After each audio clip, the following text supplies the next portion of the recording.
Hello everyone, if you're trying to play Arc Raiders and you keep getting this error, online services are currently unavailable with the error code ARAU0297, then you have come to the right place because in this video I'm going to show you how easy it is to fix this annoying error on Arc Raiders easily.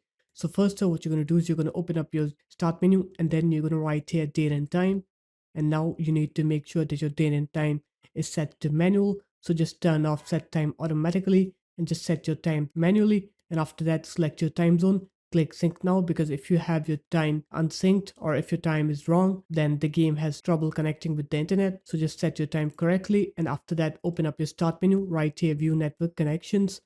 Now select your network connection. If you're on an Ethernet connection, you should have Ethernet. If you're on a wireless connection, you should have WLAN. So just click onto your network connection and then click change settings of this connection.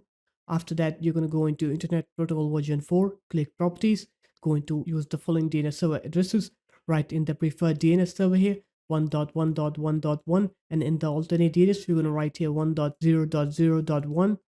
Click OK, click OK again. Now go ahead and restart your computer. And once you're done with the restart, now you can play Arc Raiders and you'll see that your game will now work correctly. You will not get that ARAU0297 error anymore. So there it is guys, that's how easy it was. If you guys found this video helpful, make sure to leave a like, comment and subscribe to the channel, and I'll see you in my next video. Peace.